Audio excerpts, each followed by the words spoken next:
Hey guys, and welcome back to my channel and my new apartment, which is also gonna be my new filming space. I would love to give you guys a tour, but I'm not yet done with the renovation. Like, I've only done this part, which I'm loving so far, but as soon as I'm done with like the whole apartment, I swear guys, I'm gonna give you guys a tour because I'm loving this place. Also guys, I am loving this cup. Like, I got it as a gift, like, moving in gift or whatever. But yeah, I'm loving it. It's super cute and it's pink, and pink is my favorite color if you haven't resisted that yet. But yeah, cheers. It's Friday. It has been a minute and we are entering November month, and that means for a lot of us that the winter season is starting. I've decided to dedicate this video and my next 2 or 3 coming videos talking about the winter season and how it affects us in different ways. So today's video is going to be about seasonal affective disorder, which most of us know is as seasonal depression. I am going to focus on that because it's something that I suffer from and I know a lot of people suffer from. And I just wanted to talk about it, give us a little bit more knowledge about what it is, and because there are a lot of misconceptions about seasonal affective disorder. It is a real thing. I know for a lot of people, like, for some it can be a cultural thing, but like, yeah, a lot of people does not really take it serious. But I just wanted to talk about it, give us a little bit more knowledge, and just spread the awareness about this. So seasonal depression happens during a certain time of the year and covers 1 in 10 people, and mostly women than men. So most people with seasonal affective disorder experience this during the winter season, and this is explained to be because of the shorter days and the less exposure to sunlight that then affects the chemical changes in the brain that then lead to depression, among other things. So it is important to note that seasonal depression is no less serious than normal depression, than other type of depression, because like I said before, a lot of people have these misconceptions about like seasonal depression just being like the normal winter blues that all of us get, like because of the shorter colder days. But there is a difference between that and seasonal affective disorder, and the difference between this type of depression and the other type of depression is that this one comes in shorter periods, and it usually comes and go like within the same like time of the year. Like I said before, shorter days and less daylight is believed to be the cause of this type of depression, because of the chemical changes in the brain. To explain it simple, melatonin is a sleep related hormone that responds to darkness that then helps us to sleep. What happens is that the light that enters our eyes triggers the brain to produce melatonin. To explain this simply, we have melatonin, which is a sleep related hormone that responds to darkness that then help us fall asleep or like get sleepy. What happens is that when the sunlight enters our eyes, it triggers the brain to produce melatonin, which is then 12 to 14 hours later secreted from a specific brain region. So which leads to, during the winter season, our brain naturally produces more melatonin because of the shorter days and the less exposure to the daylights. How do you know exactly that you suffer from SAD? To really get a diagnosis, you obviously have to get it from a healthcare professional, and also you have to have had symptoms for more than a couple of weeks. Like, you can't have a bad day and be like, oh my god, I have seasonal depression. It doesn't work like that. We all have bad days. We all are like sometimes moody and tired during the winter season. So yeah, some of the symptoms that we can experience, some of the symptoms that can make us be like ding ding ding, maybe we need to check that up, maybe this is something, are oversleeping, craving food, and gaining weight. And actually these are natural functions back in the days, our ancestors, like, when life was about, surviving, we had to, like, during the winter season, we had to be able to, like, sleep through the winter cold, and we had to gain weight to keep our body warm, the fat keep our body warm. So these are like natural functions that our brain develop, but that doesn't really serve us now in the modern day, where we have a house, we have 9 to 7 jobs and all that stuff. So but other symptoms that you can also experience are this feeling of hopelessness, just kind of just lose interest in, like, a lot of the activities that you used to like or used to do. There's this, like, wanting to, like, isolate yourself, and there's this, like, just feeling of sadness and emptiness, and this goes on for, like, more than a couple of weeks. Like, it goes on for, like, the winter period. So we all might experience these symptoms, like, here and there some days, but it doesn't really, like, mean that you suffer from seasonal affective disorder. So if you have this continually, it's like it keeps coming, like, every day, then that's like a signal that you might need to search for help. Let's get into how to treat seasonal affective disorder. Since we are very affected by the less exposure to sunlight, the first thing we can do is to try to expose ourselves to more sunlight. Basically, like, it doesn't have to be, like, bright sun, like, natural daylight. That's what I mean by sunlight.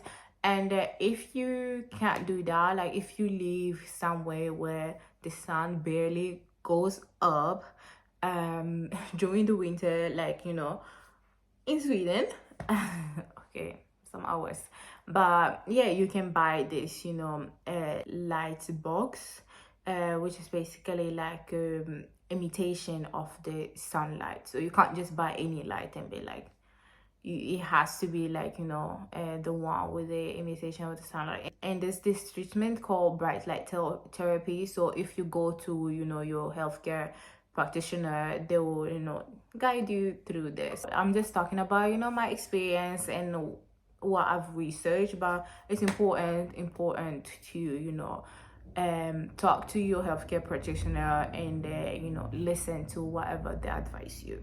Exposing ourselves to this light box or just natural sunlight as much as we can, it helps our brain to wake up and feel better during the day, because, like, if we are exposed to the daylight, our brain understands that it's time to start producing that melatonin. So let's get into another important hormone. It's called cortisol, cortisol. And it is important for our energy, immune system, and so on. And this cortisol release has to arrive early in the morning. That's one of the reasons why it's also important for us to get sunlight early in the morning. This is because, according to Dr. Andrew Huberman, which is a neurobiology professor at Stanford University, if we don't get that cortisol release early in the day, the cortisol release starts shifting later and later, and this can create issues like insomnia, anxiety, and depression. So like I said in the beginning, this melatonin, this sleep-related hormone, is start producing when we're exposed to the light, and also this cortisol release. So this cortisol release, to explain it simply, kind of works like a timer. From the start of that cortisol release, there is 12 to 14 hours before the melatonin start releasing, and then start sending the signal to our brain that it's time to sleep. And what happens is that the later we expose ourselves to the daylight, to the sunlight, the later that cortisol release happen. It moves that 12 to 14 hours, and this can then lead to things like insomnia, because the melatonin process doesn't start on time. Another thing that is important if you suffer from SAD is to increase your vitamin D intake, because vitamin D is good at regulating our mood, our anxiety level, and also good for our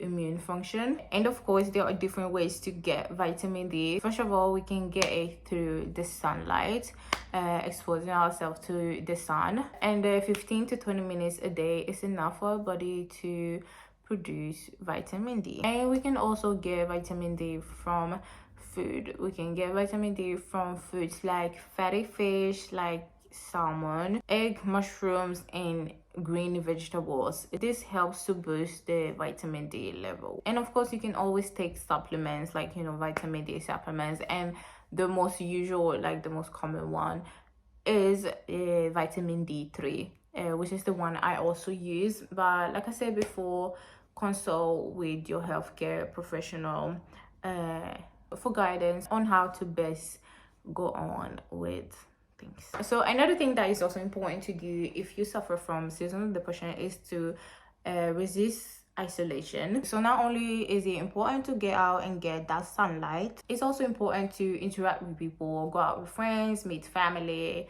and stuff like that. Because usually when we're depressed, we tend to want to isolate ourselves. That is naturally, if you're feeling depressed, you don't want to be around people, or you just want to be by yourself. And because with oversleeping, feeling of sadness, not really having energy or interest to do anything that you used to like before, it's natural to want to isolate ourselves. But resist from that. Isolating ourselves just feeds to those symptoms, because the more we are by ourselves, the more we allow room for our symptoms, like the oversleeping. Like if we ain't got nowhere to go, if you have nothing to do, of course, it's okay for you to of course you think like, I can sleep the whole day. So it's really important to find people and to find ways to interact with people and be out. I usually try to schedule at least once a week, and on good weeks I try to schedule in it twice a week. But the important thing is that I schedule in time with other people, and obviously my friends and my close family knows that I have this thing, and it helps them also to motivate us to get off bubble, to get out of the house, get up and all that. So yeah, definitely schedule it and have somebody to hold you accountable. You said we were gonna go out today, so let's go out. And sometimes I know it can be really hard, it can be really hard to I don't want to go out. Sometimes I'll literally just take a walk around my house, and that's enough. At least you have gone out. And if you can do that with somebody, just go around the house, as long as you get out and interact with people. And sometimes for me it can be enough to just go out for a walk, and then kind of just say hi to people that you cross eyes and stuff like that, if you find it hard, if you don't have energy to really talk to your friends. Another thing that I've found really helpful is just the awareness of having this disorder, reading about it, and it kind of helps you not feeling alone, and also knowing what is happening. And that can be an empowering thing to be okay, I know that the reason why I'm feeling mushy and tired is because of the extra release of the melatonin in my brain. So how do I reverse this process and stuff like that. So kind of just knowing helps. Before I even read about it, I remember I came across this, I think 2020. I just remember every winter I'll just feel like shit, I'll just be sad, and so I used to really hate winter, and I'm still not a fan of winter in that sense. But I remember 2020, I think it was a friend that sent me this, was oh, check out this, and I started reading about seasonal depression, and then I talked to a healthcare practitioner, and then led to getting the diagnosis and starting getting the help. So just knowing and kind of talking to somebody. It helps you, you know, not feel alone and feel like remove this, there's something wrong with me, because there's really nothing wrong with you. I feel like we all suffer from different things, and there's just another thing. But anyway, what also helps is like I said before, you know, trying to create routines. Like when season change, and also like I feel like we humans, we need to get better at changing with the season, because I feel like a lot of us try to cling on with that, you know, summer routine or whatever, like super productive routine. It will not work during winter. Like even if you don't have seasonal depressions, like the winter season is like it's darker, like nobody's motivated to do shit.